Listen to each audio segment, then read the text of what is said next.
Who won the Silver Slugger Award? Who got snubbed? And could we be talking about another third base option if Alex Bregman doesn't come back?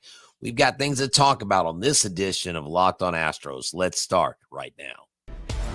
Jainel Diaz, this is Locked On Astros. Hello and welcome to Locked On Astros, your daily Astros podcast. Here are your hosts, Eric the Man Huysman and Brett H-Town Wheelhouse Chancey. We are Locked On Houston Astros, and we hope that you join us for a daily Locked On Astros podcast. My name is Eric Huysman. You can find me on X at Eric Talkstros. You can find the show at Locked On Astros, your team every day. Brett, where can I find you at? They can find me at H-Town Wheelhouse on X, Instagram, and TikTok. They can find me at Stros411 on X and on Facebook, and at Back to the Bullpen on X, on Instagram, on YouTube, and iHeartRadio. Look, I'm always positive, always Stros. Hey guys, thank you for making Locked On Astros podcast your first listen every day, whether it's on YouTube. Go ahead and subscribe to us. Make us first listen on Apple, Odyssey, Spotify, wherever you listen to podcasts. Go and check us out. Today's episode is brought to you by FanDuel. You can start the season with a big return on FanDuel. New customers could place a $5 bet and get started with $150 in bonus bets if you win your first $5 bet. Visit FanDuel.com to get started today. So, Brett, I know yesterday we talked about the Astros kind of getting snubbed with all the big awards, but it's all the minor awards, like the Gold Glove that Alex Bregman won last week. And then now you have a Silver Slugger Award that a guy that's won it a few times, he won it again. There's been a couple of snubs that maybe you would say. We're going to look at the comparisons in this episode. Also, Jeremy Pena is up for the Heart and Hustle Award for the Houston Astros. So if you want to go out and vote, just go to astros.com and you can go ahead and vote for your shortstop out there and go and give them some votes there. Also, the Phillies, they have decided that they want to shake things up. They're not too happy about getting knocked out by the Mets. And so they may be shipping off their third baseman who has 2 years of control. So these are some things that we'll talk about on this edition of Locked On Astros podcast. But first, Brett, Jose Altuve won his seventh but his seventh Silver Slugger with the Houston Astros. This is the most in Astros history, and it ties him with a Cub legend. Which Cub legend is it, Brett? Yeah, Ryne Sandberg. Ryne Sandberg is a Hall of Famer. If you grew up watching baseball in Houston, most of the time until home sports entertainment came on air, you had to watch the Astros play in Wrigley Field on WGN because there wasn't an Astros network. So how do I know about Ryne Sandberg? How do I know about Sean Dunston and Andre Dawson? Is because I watched the Cubs play baseball, and I remember watching Sandberg play baseball. He was great at what he did. Jose Altuve, to me, cements himself as a first ballot Hall of Famer before this Silver Slugger Award even hits. But we know for a fact, well, maybe not for a fact, but we know it seems pretty for sure that he wins at least one more Silver Slugger before he's said and done in Astros uniform. That would give him the most all time. There's no way that you keep this guy off the Hall of Fame ballot first vote.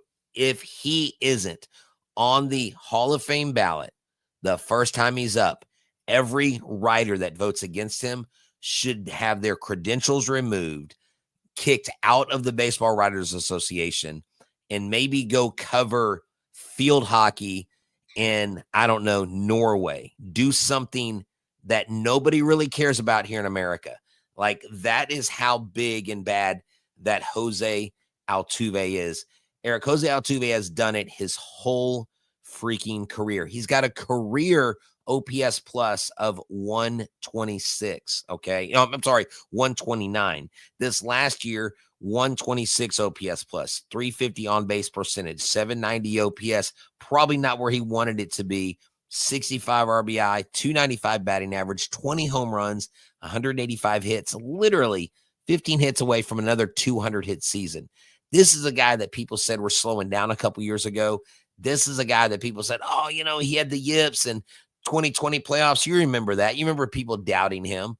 But he is a man that I think is going to come back with the renewed vigor and more energy, and we're going to see more out of Altuve. And hey, fans, now we get another Silver Slugger bobblehead, right?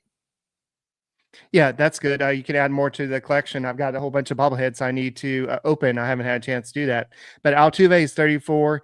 He won 5 consecutive seasons from 2014 to 2018. This is the second award in his last 6 seasons. Like you said, he kind of slowed down a little bit, but this is also his first 2020 campaign since 2019. He had 31 home runs, 22 stolen bases. And so he also had a career high in strikeouts this year, which is not really good. A lowest career low in OPS with 790. And it was a first full season since 2013. So there's a lot of things that went against him this year. And a lot of it, you can say that Altuve did the best he could. He's pretty good. We literally love Jose Altuve, all the different stuff. I think somebody said earlier they call him, what was it? El Pequeño Gigante. So I know they call him that too. So this guy is literally the face of the Houston Astros right now. And I don't want to see Astros team that doesn't have Altuve playing on it until he retires. And even at that point, I would like him to stay with the Houston Astros in some capacity, kind of like we see Jeff Bagwell and Jose Altuve. Sorry, not Jose Altuve, but Craig Biggio. When he retires, grown men will cry. Okay. Babies will scream. The Rocks may even cry out. Okay. Maybe that's taken a little too far. Maybe that's reserved for God. I'm sorry. But literally, this guy is Houston, Eric. This guy embodies hard work. This guy embodies a never give up attitude. This guy embodies a no BS attitude. The blue collar H-Town vibe that you want in a player, Jose Altuve has always had. And that's what I absolutely love about him being on this team. Like, I am not lying. His last game, I want to be there. I want to be in person. And I need someone to please be armed with a handkerchief or some tissue because I'm going to bawl my eyes out. Because I cannot imagine watching an Astros game without him playing second base, leading off, and wearing that number 27. Yes. So there are 3 other candidates for that did not win the Silver Slugger. It was Yainer Diaz, Alex Bregman, and Yordan Alvarez. Salvador Perez of the Royals won the catcher award. Jose Ramirez of the Guardians won the third base award. And also Brent Rooker. He plays baseball. I'm totally kidding. I know he crushed the Astros this year, but he's going to be playing on the Sacramento A's this year. So he, unless they trade him, that is an option, but he won the National League DH award. And I know before the show, I joked, I'm like, did Shohei Ohtani win it in the American League and National League because he's so good? Oh no. I mean, I'm surprised, even though Ohtani didn't pitch, I'm surprised he didn't win the Cy, or he isn't up for the Cy Young. I mean, this guy pretty much wins every award. I'm surprised he hasn't won an Olympic gold medal in some you have to pitch to Cy Young. Now I will say this: when you compare Ramirez and Bregman at third base, because Jose Ramirez won, correct? Right. Okay. He leads Bregman by, he's at 6.8 WAR. Bregman's at 4.1. When I look at their comparisons, basically Jose Ramirez leads in every category. Okay. But when we come back, I will show y'all the numbers between Yordan and Rooker, and then I will show you the numbers between Salvi and Diaz. And I think it's a little bit closer race. That these two, I think you could probably make a really, really solid case for Yordan Alvarez, to be quite honest. And I know Guardian fans are really kind of sour on this whole not getting the game 162 because Jose Ramirez did not get that last stolen base where he would have the 40-40 season. I know one of my assistant principals at my school was pretty upset about that because he's a Guardians fan. So guys, thank you for making Locked On Astros podcast your first listen every day. Whether it's on YouTube, go ahead and subscribe to us. Make us first listen on Apple, Odyssey, Spotify. And thank you for becoming everydayer. This episode is brought to you by Select Quote. Let me tell you about Select Quote. The World Series, the Super Bowl, the Olympics, the world's top athletes get to play in these top sporting events, and they need teamwork. Teamwork can also protect your financial legacy and your family's future. For customized, affordable life insurance, they can find the right policy to keep your financial legacy safe. Right now, you need to check it out. I promise you that Select Quote is one of the leading insurance brokers with nearly 40 years of experience, helping over 2 million customers find over $700 billion in coverage since 1985. If you are in good health, they work with carriers that could get you same-day coverage for up to $5 million. That's right, no medical exam required. And these policies are more affordable than you think. You could get coverage for up to $1 million for as little as $20 per month. Go to Select Quote. They shop, you save. Get the right life insurance for you for less at selectquote.com/lockedon.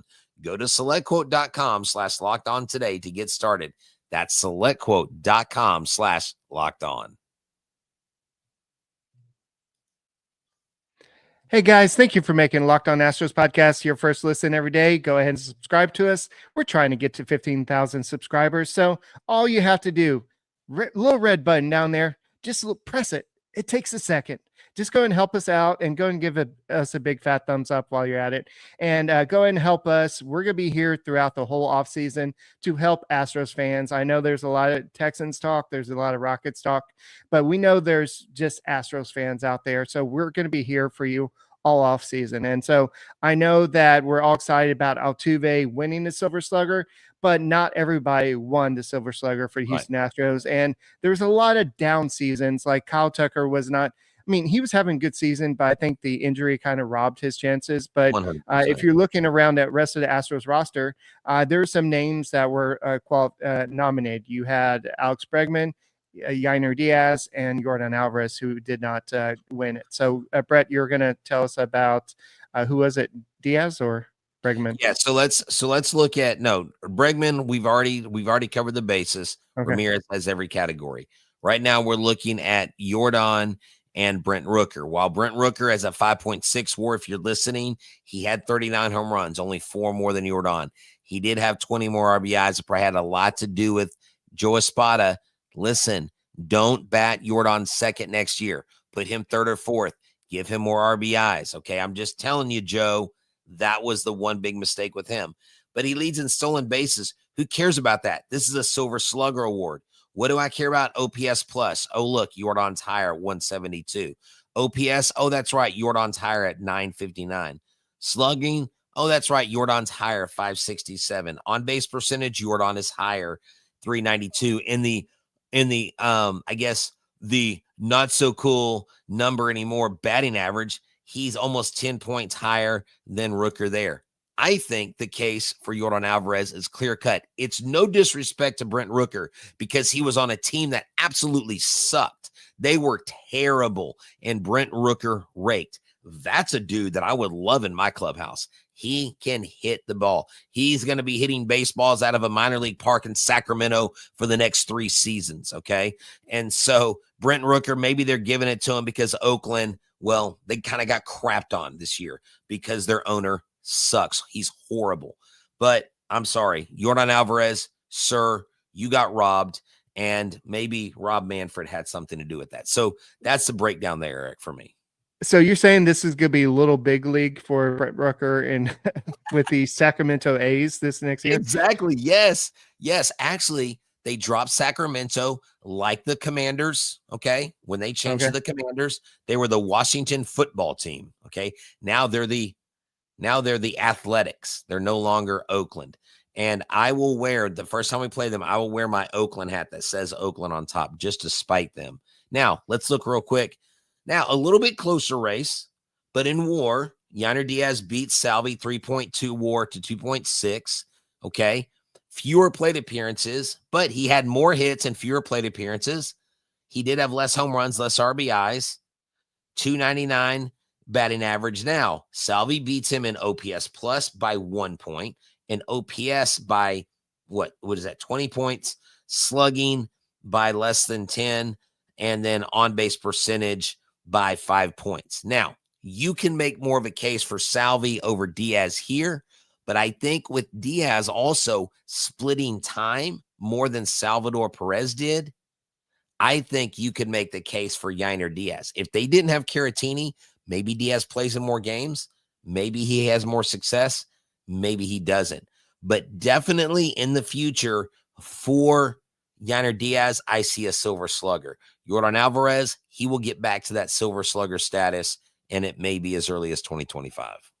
I think what you said about Rooker earlier is the fact that he did it on such a bad team, and Right. that he was the leader in the clubhouse, and the 112 RBIs was something that kind of stood out. Something 100%. that meant a lot. I know that all the counting stats, all the fancy stats, they kind of said Alvarez, but I bet you that it was a closer race. I think that it was probably first and second by like percentage points, and Rooker just got a few more votes because of what he did with all the controversy going around with the A's, and they're moving to a new city, going to Vegas, and so everything was just a bad situation. Speaking of moving, the Rays, we heard about the hurricane that hit Tampa. It took out the roof of Tropicana Field. It's going to cost I think it was like $50 million or something, and they're going to have to find a new place to play in 2025. They're not going to be able to play in Tropicana Field. So Astros have struggled to play there, so they're not going to have to worry about that in 2025. So the Rays are going to have to play somewhere else. But that was that stadium was built to withstand a hurricane, and that showed how strong that hurricane was, and the fact that it took down the roof. And so the Rays will have to find some other place to get play. this. I've got the location, Eric. Now, it was actually $55 million and ready for 2026 per Tampa Bay Times. Okay. Mm-hmm. St. Petersburg, where it actually is not, because it's not in Tampa, it's in St. Petersburg, must decide if it will pay for the repair or continue planning to open a new park in 2028. The Rays most likely will play at the Phillies or Yankees spring training park in 2025. So we've got the Rays in Florida playing in a spring training park. And then you have the A's playing in Sacramento. Dude, this is insane. And you know what's crazy is Ron DeSantis, well before the hurricane hit, already had that set up as a place for people to be housed with cots. There were thousands of cots in there on the field waiting for people to come there for shelter. Right. I mean, and dude, look, Florida took it on the chin. I've got family in Florida. Luckily, all my family and friends were safe, but those were direct hits, man. And talk about doozies. I wonder, though, couldn't they strike a deal with the Marlins or maybe the Braves whenever they're out of town to use their stadium, to let them use a major league stadium? Why? I mean, I don't know how that works financially, but I mean, is there, I guess it's not that easy, because that's what I would think you would do. You would go. Well, we can ask the Rangers how that would happen, because we asked them to do that. They wouldn't do that. Sure. But I think the fact that the schedule's already made, and it would be a lot of rescheduling, and you have people already making plans to go different cities at different time. So I think this is just the easiest way, is just say, okay, well, we're going to pick one of these two locations and we'll just play here for the season since we don't have a home.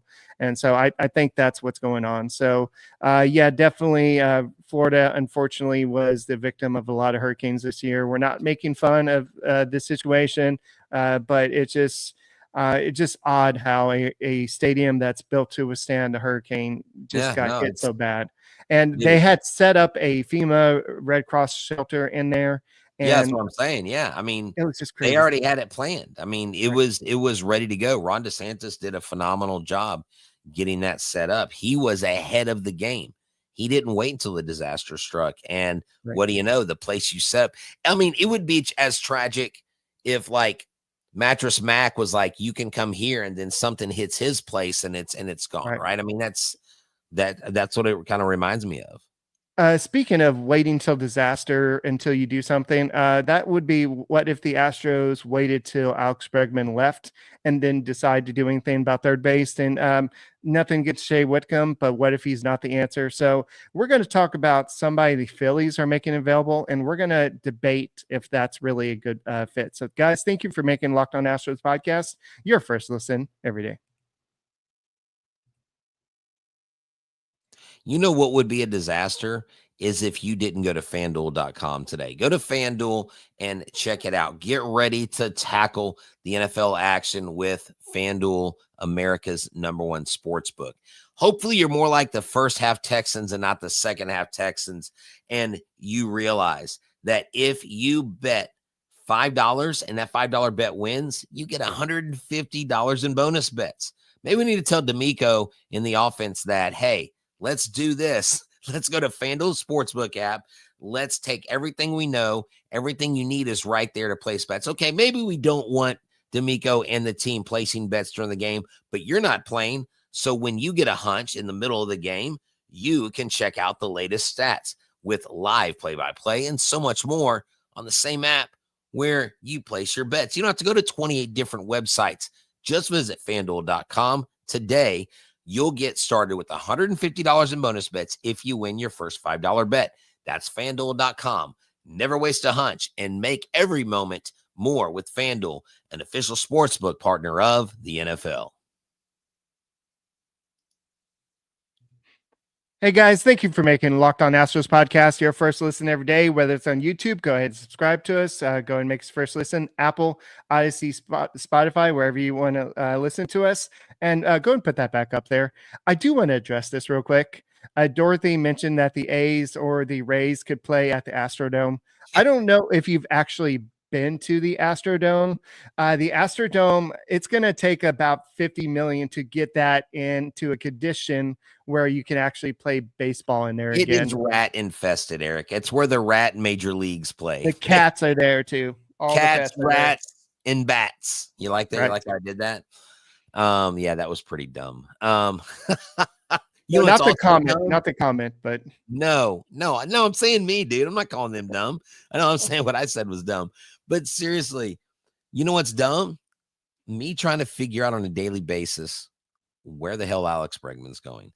I think it's a 50-50 shot. I don't think it's a 1 in 30 shot. I think it's a 50-50 shot that he stays in Houston. I just think the Astros get it done.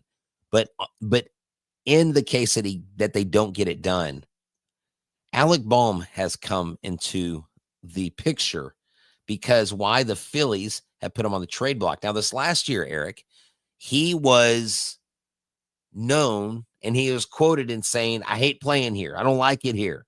Complaining, moaning about Philadelphia. Did not endear himself to the Philadelphia fans. But look right here. I've got his stats. Mm-hmm. They don't look bad. He's not bad defensively. Everything he has, batting run value, great. Fielding run value, great. Expected batting average, 95 percentile. Squared up percentage, 95. K percentage, 14.2, 92%. Fielding, 87. He is up there in all the categories. And look, now he's 33. So, I'm sorry. Is he 33? I think no, he's 28. No, 28. I'm sorry. He's not 33. He's 28.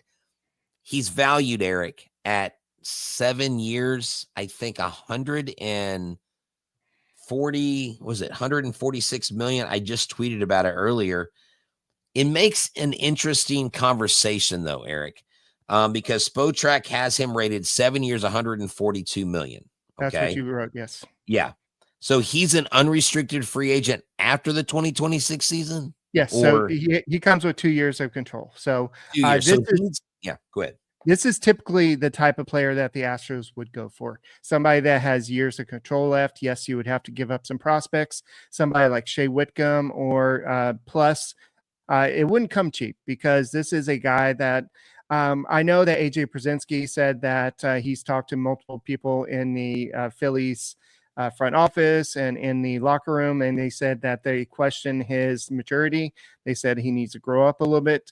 But I think a team like the Astros maybe could help mature him a little bit, because this is a no nonsense type of team. But the Phillies were kind of upset at the fact that they got beat up by the Mets in the playoffs, and they want to make a change. And that change could be bringing in Alex Bregman. And so they could have a opening. They could not need Alec Bohm anymore. But keep in mind, he does play first base. He does play third base. So that could be option. Even if you have a third baseman in Shea Whitcomb, you can always move him over first base. He does have a lot of experience over there. But he's due to make about 8.1 million in 2025. If you're projecting what he's going to make in 2026, it's about 12 million. Don't quote me on that, but that's probably what he's going to be expected. So that's a lot cheaper than 2 years of Alex Bregman.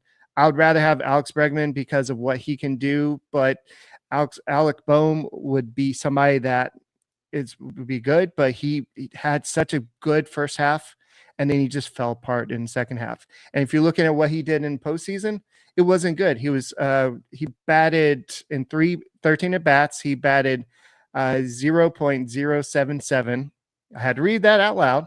So basically terrible. He had a 220 OPS, but in his career, we remember what he did against the Astros in the World Series. He's batted 214 with 2 home runs, 14 RBIs, and a 628 OPS in his career in the playoffs. So he has had some experience, but for some reason, whatever reason, in the second half last year, he just fell apart.